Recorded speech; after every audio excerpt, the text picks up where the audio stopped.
បាទសួស្តីបងប្អូនទាំងអស់គ្នាថ្ងៃនេះខ្ញុំមាន Oppo A57 មួយគ្រឿងវាជាប់កូនដៃបែបនេះបាទចុះឥឡូវខ្ញុំចុច check model វាមើលបន្តិចសិនបាទខ្ញុំចុច emergency call ចុចស្កាយទ្រុងជ្រូក899ទ្រុងជ្រូកអញ្ចឹងទៅហើយវាចេញទាំង engineer mode យើងចុចទៅលើ software version ដើម្បីមើលបញ្ជាក់បន្ថែមទៀតបាទ model របស់វាគឺ CPH 2387 អញ្ចឹងយើងនៅលើកម្មវិធី Unlock Tool នេះយើងចុចប៊ូតុង Device Manager មួយដើម្បីបើកទាំង Device Manager មកមើល driver របស់ទូរស័ព្ទបាទពេលដែលយើងដកទូរស័ព្ទចូលវាត្រូវស្គាល់នៅប្រឡោះ Comport NLPT បាទប៉ុន្តែដោយសារខ្ញុំប្រើ laptop ដល់ពេលអញ្ចឹងវាអត់ចេញអាប្រឡោះ Comport នឹងស្រាប់ទេលុះត្រាយើងដកទូរស័ព្ទបានវាចេញណាហើយយើងក៏លេខមកមើលកម្មវិធី Unlock Tool យើងឯនេះយើងចុចទៅលើប៊ូតុង MediaTek នេះហើយយើងដាក់ tick ទៅលើ Preloader Aux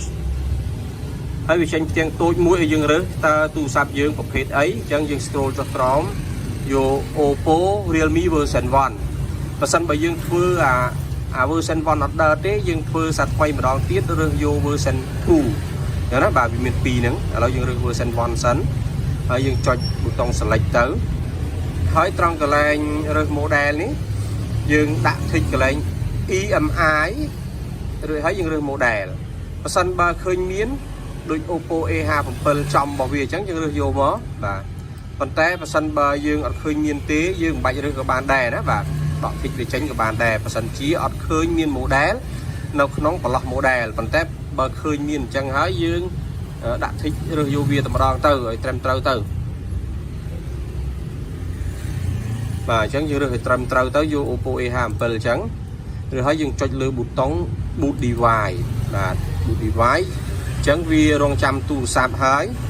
យើងទៅលួចបើអា device manager វាលួចមើល driver វាហើយងាកមកខាងទូរស័ព្ទនេះយើងត្រូវផលិតទូរស័ព្ទដើម្បីភ្ជាប់ទៅកុំព្យូទ័រតោះជួយផលិតទូរស័ព្ទបន្តិចមកផលិតទូរស័ព្ទហើយយើងត្រៀមខ្សែដើម្បីដតមុននឹងដតចូលយើងចុច volume បូកដកសិនបងប្អូនបាទចុច volume បូកដករួចដតលុយចូលទៅបាទលឹប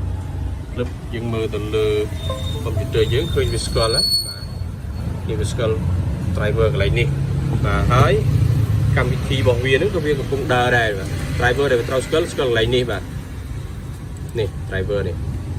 ហើយកម្មវិធីកំពុងតែស្គាល់ទូរស័ព្ទហើយបាទស្គាល់បានត្រឹមត្រូវប៉ុណ្ណឹងហើយយើងចុចលើ generate បាទចុចលើប៊ូតុង generate នេះឬហើយចុចលើប៊ូតុង format data ហើយយើងរើសកន្លែងនេះយក quick format ហើយយើងចុចប៊ូតុង select ប៉ុន្តែយើងមុននឹងចុចយើងមើលផងដាក់ tick កន្លែង erase FRP នេះមានន័យថាឲ្យវាដោះកូដដៃផងដោះកូដ account ផងណាបាទហើយចុចប៊ូតុង select ទៅអូខេបាទ erasing FRP អូខេ erasing user data អូខេបាទអញ្ចឹងរួចស្រេចបាច់ហើយយើងងាកមកខាងទូរស័ព្ទយើងដកលុយចេញទៅបាទហើយចុចបើកវាមកបើចុចបើកមិនចេញទេបងប្អូនត្រូវចុចប៊ូតុង volume ឡើងលើមួយបូកជាមួយ power បាទរួមគ្នា2អញ្ចឹង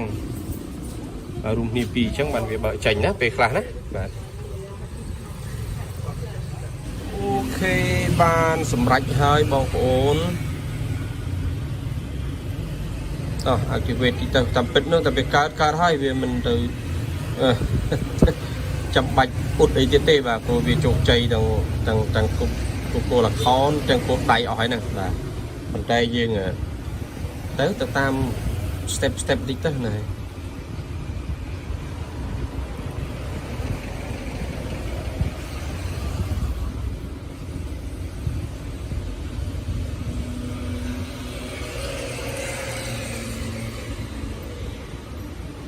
បប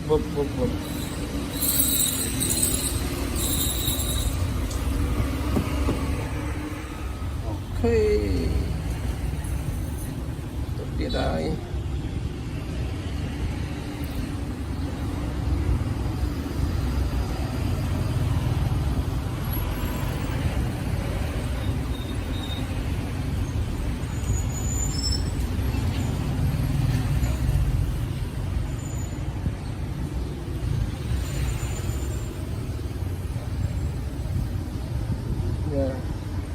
đặt trong ở hơi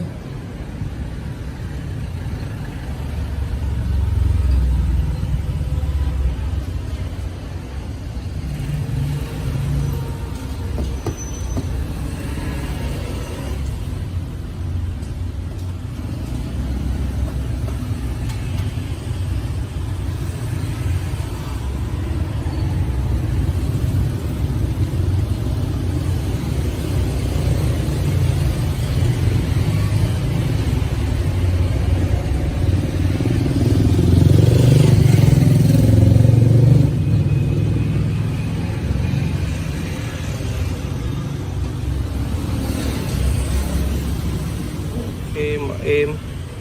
và phần năng anh ở con tràn bằng bộ ổn củaគ្នាđể bàn tạm đàn tổ sna chun po tổ chạy càng nghi ở kia bạn